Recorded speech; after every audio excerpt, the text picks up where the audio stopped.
Welcome to a Mother's Day edition of This Week in Missouri Politics. The legislature wrapping up.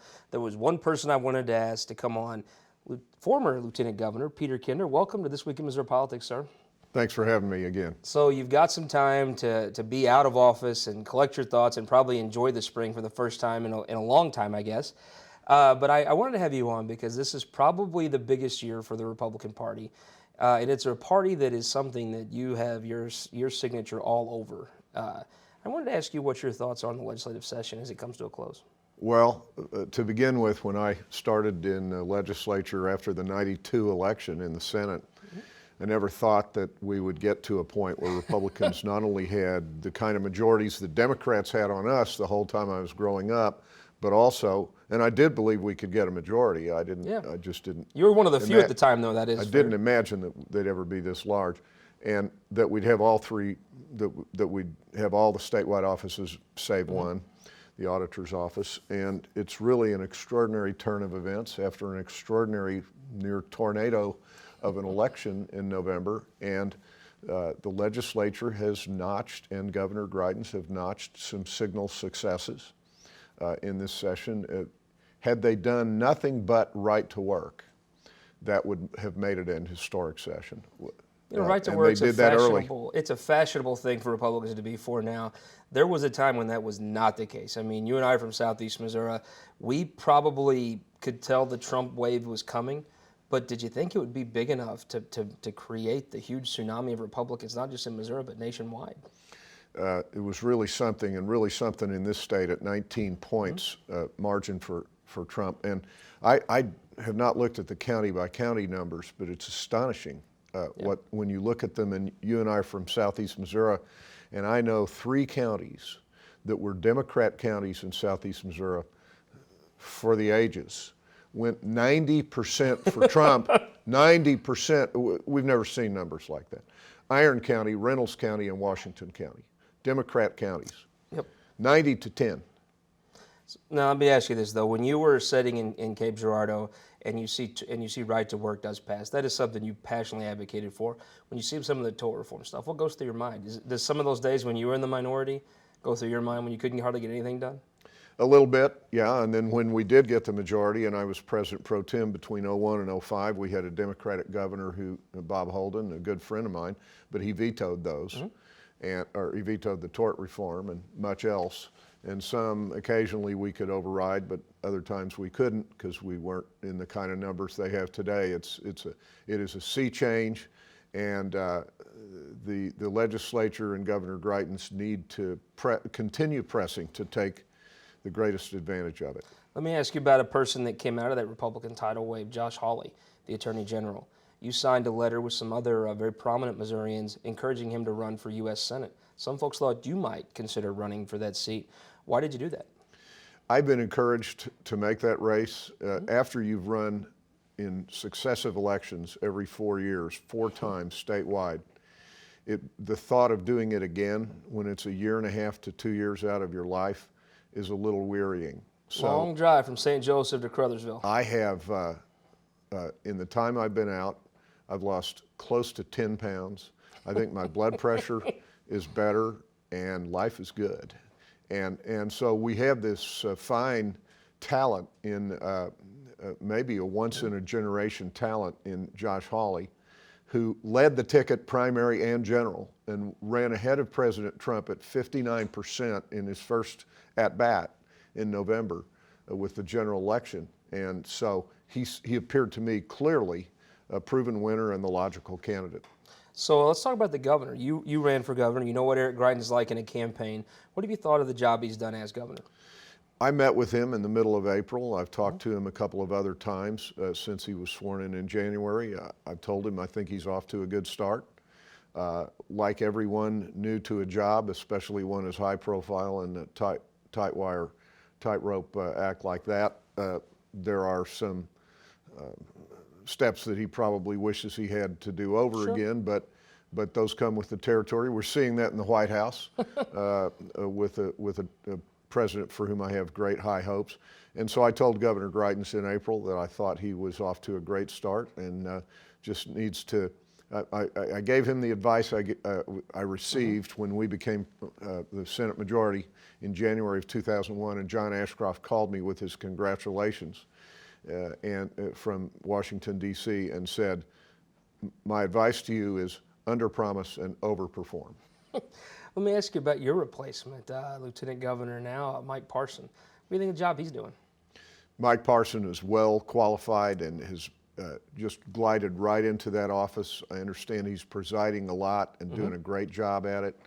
He's kept up the Lieutenant Governor's Senior Service Awards that I started that mean an enormous amount to those deserving Missouri senior volunteers all across our state. I've seen some publicity on that in social media, and I'm delighted to see him doing that. He's assembled a great staff, and I know he's a tremendous help to a governor who wants his assistance. All right, I want to ask you about Donald Trump now. You were a vocal supporter. And state co-chair. And helped run his campaign. Let's start with the first news. He just fired the head of the FBI this week. What was your take on that? Well, first of all, it's a presidential prerogative. The FBI director answers to the president. I do not believe it's a constitutional crisis. I do not believe it's the Saturday Night Massacre. I do not believe it's Watergate. And there is a whole contingent of Missourians and Americans who want to rerun Watergate at any opportunity. This is not that.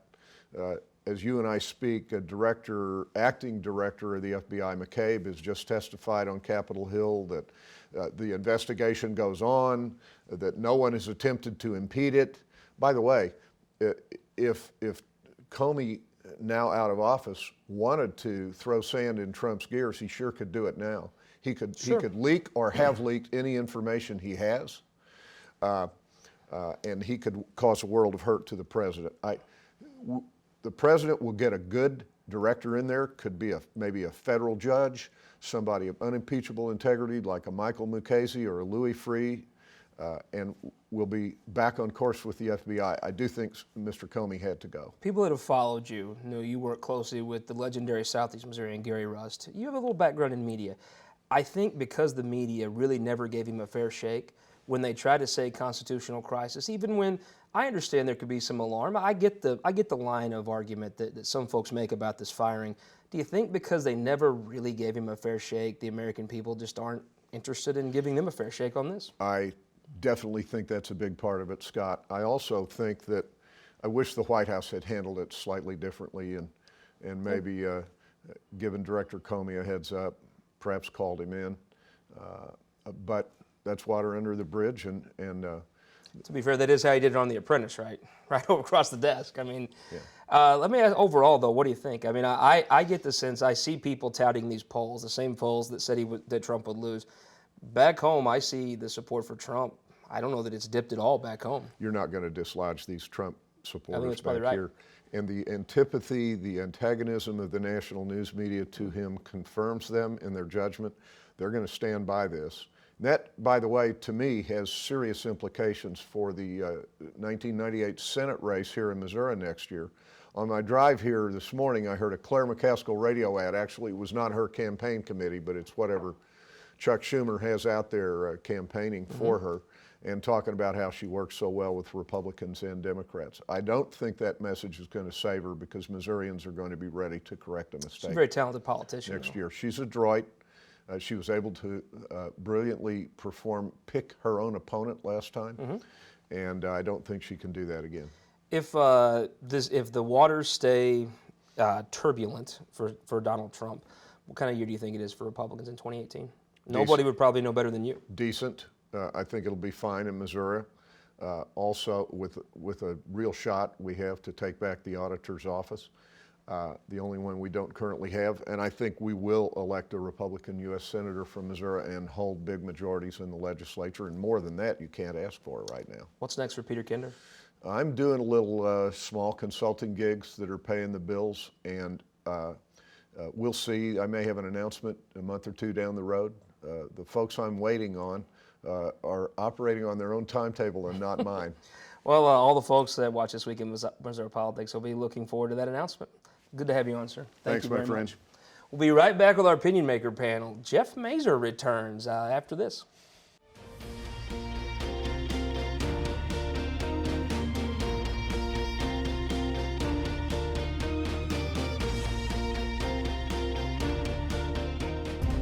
My name is Eric Philippi. I'm a veteran, a carpenter, and a father. When Eric Greitens said he was going to change politics as usual, folks like me didn't think the first thing he'd do as governor was take dead aim at our jobs and our families' livelihoods by working to repeal prevailing wage. Call Governor Greitens. Tell him to protect prevailing wage and to protect my family, not destroy it.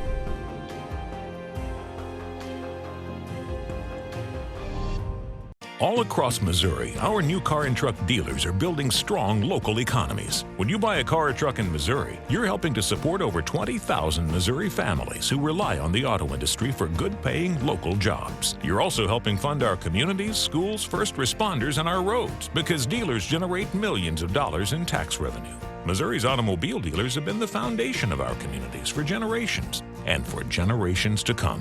The Missouri Automobile Dealers Association, the heart of Missouri.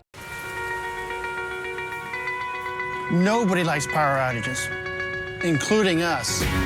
That's why Ameren, Missouri is investing in new equipment and smarter technology to reduce outages and keep pace with future needs. And it's working. We're in the top 25% in the nation for reliability. And on average, our rates are 18% lower than other Midwestern states. Making sure the power's there when you need it. That's energy at work. Ameren, Missouri. Welcome back to This Week in Missouri Politics, our Mother's Day edition. We'll start off with people that have mothers. Joe Lakin. Obviously, somewhere in the gene pool is great hair, right, from your mother. That's right. Carl Bearden, United Missouri. Welcome back, sir. Thank you, sir. Jeff Mazur. We had the quality Mazur last week. Not that you're not the quality one, but we have Mazur 1A this week. The better half. That's debatable. Last week. And Schweitzer. How's Mr. Callow doing? He's doing well. Thanks for asking. Very glad to have you back on the show. I want to start off with Senate Bill 43. It was a bill aimed at discrimination lawsuits in the state. There was some serious opposition. It was one of the probably the best days for the House Democrats. Break down what their points were. You know, I think it's going to all come down to seeing how the House Democrats' points, pushing Greitens to veto it and saying, you know, you were against SJR 39. You have to show the whole country now what you'll do if you are potentially running for president. So maybe I will want to see that he was going to veto a discrimination law instead of choosing to sign it. If he's a Republican values kind of president or if he's a people's values kind of president. Jeff Mazur, is your vote for president, could it be up for grabs by Eric Greitens here? I think no. I mean, he can do the right thing on this bill if and when it comes to his desk, and that would, I think, say volumes about whether he really continues to believe the things that I think many of us think he believed back before he started running for governor. But you know, at the end of the day, it doesn't change the basic tenor of this bill, which is this is a bill that encourages discrimination. It puts us in a wrong direction with respect to women, people of color, LGBT community. Really puts us in a bad light, I think. Do you really? In the country. That point was made on the floor. Sometimes it feels like folks are reading talking points. That seemed very sincere, some of the arguments on the floor. Well, Scott, I think you've made this argument in some ways as well, right? That we're in a dangerous position when we allow kind of the most extreme voices in our state to define what our state is going to be to the rest of the country. And we've seen there's very real risks that come with doing this in some other states around the country, and there's been repercussions that those states and some elected officials in those places have been very uncomfortable with when they've pushed forward with discriminatory legislation like this. So I think that people should act with caution. Carl Bearden, the point of this bill is to help business. I mean, I think at the end of the day, you're talking about making it a more favorable environment for business, creating jobs.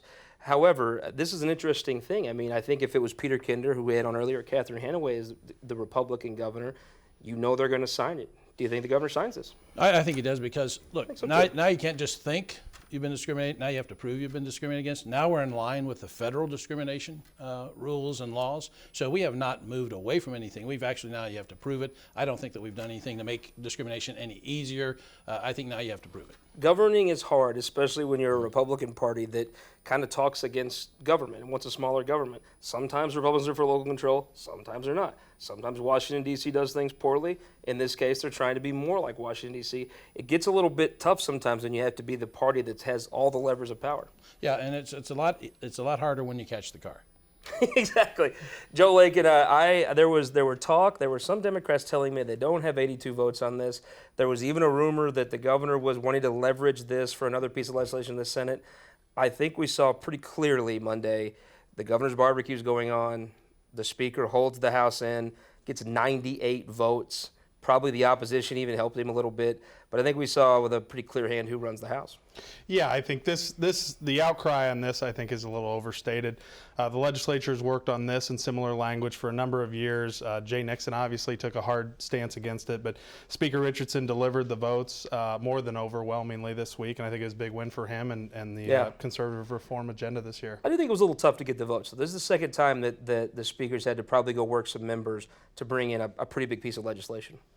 Yeah, that may be the case. I mean, obviously, these members have been running on litigation reform for since Carl was in the legislature and they were in the minority. Shouldn't be a surprise, but the Speaker delivered a big win this week. You know the governor very well. Does the governor sign the bill? I believe so. I think so, but it may not be the big signing ceremony that you'll see with some of the other legislation, maybe. That's possible. What do you think? You think the governor signs the bill? I really hope he doesn't. I think talking about this doesn't make discrimination easier. Well, making it harder to prove that you've been discriminated against does make discrimination easier. If you know that the whistleblower policy is going to be harder to have your rights around that, it does make it harder to come forward and say that you've been discriminated against. And I hope that the governor sees that and keeps his original point from SJR 39 that this actually hurts businesses. To me, that's an interesting point, is does this actually hurt business? And I don't know the answer. I think the business groups will tell you it doesn't. But there is one thing. It seems to me there was a lot of pretty rough allegations made. I know Gary Romine personally. I personally don't find him to be a bad person in any way. He's a very good senator. I think maybe the rhetoric may have got a little over the top. It may have even helped Monday night get a few extra votes. I think you have to look at this from the perspective of somebody who is not a white male leading a business. Fair point. You know, for women, I don't know any women who have been in the workplace and not had somebody say you need to smile more or you should wear more makeup or any of these other ridiculous things that women are told. And it does get further than that and out of hand, and then now we're going to be told we need to prove that we've been discriminated against for all of these things. It's not just fair for us to think it, we have to know it. What does that even mean? You know, I mean, what does that mean? How do you? So I think that you have to look at it from the perspective of the people who are actually affected by this and the people who are hit most hard by laws like this. Well, I'm not a lawyer either, so I couldn't tell you, but the person I know that probably is close enough to a lawyer is Carl Bearden. Explain to us, there was I think you personally made an impact in a piece of legislation last week. There was a dark money issue that came up. I think people were very surprised to even connect the fact that United for Missouri, the NRA, NARAL would be considered dark money groups. I think when you connected it to an actual politician, it had a different reaction from people. Break down the difference. Yeah, so I think, that is part of the difference is we're talking about a politician and the connection to dark money. And I think the discussion gets blended and it gets mixed up when that happens. And so dark money is a pejorative term, and it becomes mixed when you talk about people's rights to be able to express their political discussion. What, just for folks that may be casually watching this, a committee like one the Speaker has, for Todd Richardson for the Missouri House, is a committee you could tell who donates to it. Correct. If you want to draw conclusions for that, you can. A dark money committee, you don't know. So there was a lot made of Ron Richard and a contribution he took from David Humphreys, who owns TAMCO, to a piece of legislation. I've defended him. I don't think I don't believe there was a corrupt act there. But if it was a dark money contribution, you wouldn't even be able to scrutinize it. Well, you wouldn't even know about it. Yeah. And Ron Richard probably wouldn't have taken it because there is no committee. Ron Richard is not a committee, so it wouldn't have been taken. So dark money, really, because none of us on this panel, none of us sitting at this table today are average voters. Just because of what we do, because of the exposure. We're not talking about intelligence, Scott. We're talking about voters. So, but we're so immersed in what the things are. We are exposed to a lot more things. The average voters, are busy living their lives, and all of us know that the average voters, we can distract them. And that's what our politics today, unfortunately, are about, is distracting voters. And so we distract them from the issues, and we get them focused on personalities. Hillary Clinton, Donald Trump. You mention those names, and immediately, depending on what side of the spectrum you're on, bad people. Bad people. And so if I can get you distracted, Hillary Clinton's corrupt, Donald Trump's a liar or a misogynist or whatever, I can immediately distract you and I can start leading you down a trail that has nothing to do with the issues. And that's what dark money is all about, is not talking about issues. It's distracting you on personalities, and we become more personality issues. Jeff Mazur, I thought the Greitens campaign was an outstanding campaign. I mean, clearly came from behind twice to win and become governor from never running before. To me, that part of that campaign was, I'm ethical, I'm going to clean things up, other people are not ethical that are in government. I think people question that when you see a committee that you can't tell who the donors are to it. There's a disconnect certainly between the rhetoric on the campaign and what we've seen, I think, with a new Missouri and some other stuff. But I mean, I think one of the things that's most shocking to me is the gaping chasm that we've kind of seen open in just a few years in the Missouri legislature around rhetoric, around campaign spending. I mean, just a couple years ago, the pat response to all this stuff was, hey, like, we don't need limits. As long as we have transparency, that's the golden ring. And as long as we have that, everything is good. Now, the standard argument is very, very different. The standard argument now seems to be, no, there's a constitutional right to spend as much as you want on all this stuff, and nobody even has to know that it's you who's spending it. And the Constitution protects that, which I think is a bridge way too far for even people who don't pay a whole lot of attention, as Carl notes. I think people, if they believe that that's the standard that we're holding politicians to now, they're going to reject that out of hand. Joe Lakin, I think it was particularly interesting that these ads were against Republicans. And one of them particularly off message about hitting Senator Leibel about not being pro-law enforcement. He literally start the master's program with Iowa Patrol. If those ads weren't aimed at Republicans, would this be such a big debate? You know, I don't know, but I think Carl mentioned distracting people from the issue. I think you've had folks like Governor Greitens, Speaker Richardson, who have pledged to change the culture in Jefferson City. I think everyone up there would agree that there were some cultural changes that needed to be made. Does this change the culture in a good way? But Scott, I think you've got a situation where, you know, drawing these lines and making these changes is really hard. Policy around behaviors is really hard to find the sweet spot. But what I do think is important is, I was looking today, lobbyist gifts have decreased almost 80% since 2014. I mean, there are changes. People are going out to dinner with their colleagues, talking about policy, not spending all their time being wined and dined with lobbyists. I think there is a cultural change, and I think Governor Greitens and Speaker Richardson deserve credit for that. The question is, I think, ultimately whether we can, over the long term, rely on politicians themselves to really fully regulate their behavior in a way that voters are really going to like. I think ultimately the answer here is going to be no, that we saw the Amendment 2 stuff last go around on a ballot, and we're going to see stuff on the ballot in 2018 that's going to really dig into this issue. And Schweitzer, to me, I think part of it was this governor ran this campaign, and then doesn't seem consistent with a lot of folks. Give me the prediction. Does this continue on? Are there more ads from the governor's group against Republicans? I have to agree with what Jeff and Joe were saying about changing behavior is very difficult. I think going for more transparency is very important, but writing good laws that make sense, that can be put into action, is probably just as hard. We saw with the Amendment 2 that when it actually came into effect during the mayoral race, we were all confused about what we'd done wrong or right. Some money went back, and now that some of those laws are overthrown. And, you know, campaigns are already really expensive. Making really complicated election contribution laws is even more expensive for campaigns. Do we wastes see a lot that of this time. summer, though? Do we see the committee attack Republicans over the summer? I don't know. Why do it over the summer? So we traded transparency for campaign reporting, or campaign finance limits. We traded that transparency for that. And so really what we need to do, though, is we need to stop politicians from dipping into the nonprofits. We need to tighten up these coordination that is taking place. That's really the problem. Dark money in the this coordination. There's neither limits nor transparency. So the dark money is not really the issue. The issues are, you know, if you look at nonprofits, they're not dark money. I mean, that's the pejorative term we use, and it makes it easier to distract people with that. The issues, let's argue the issues, no problem.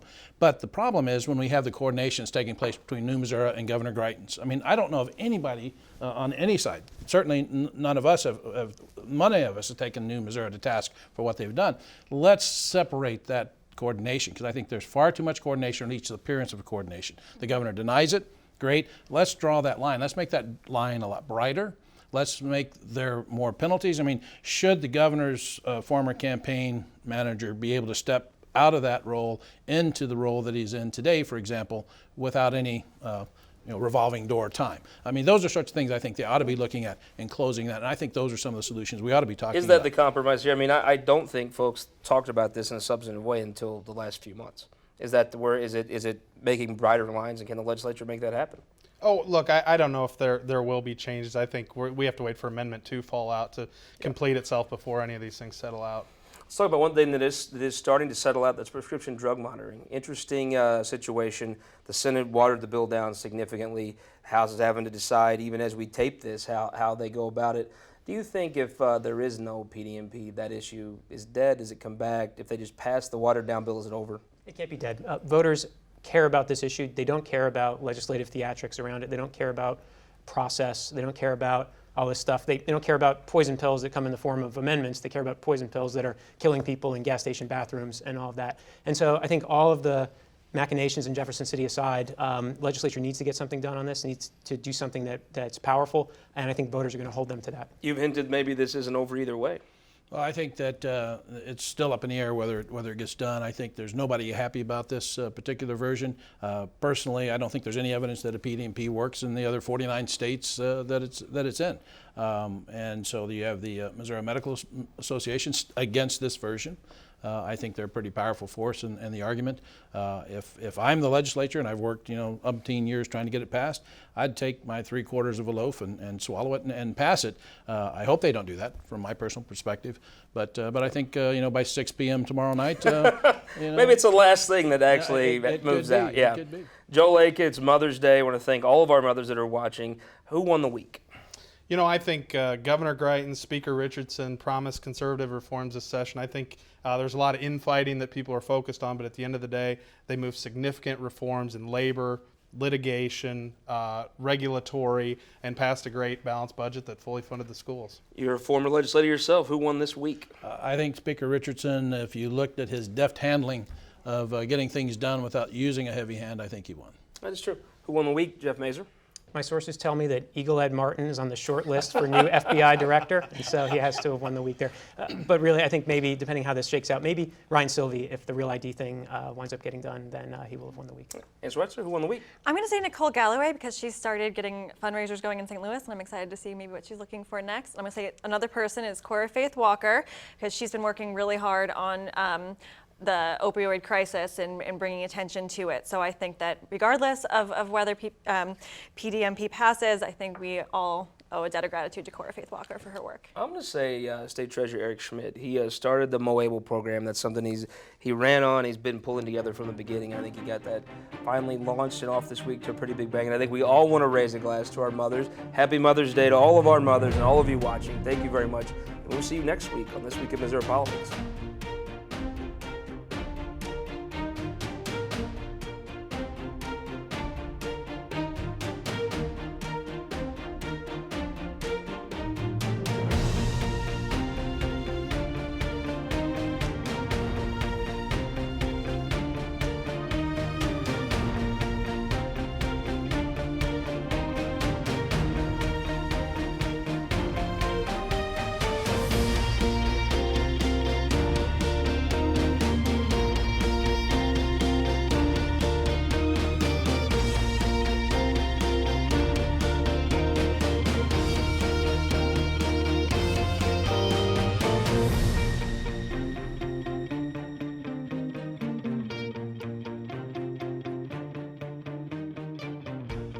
This Week in Missouri Politics, brought to you by Spire and Sterling Bank.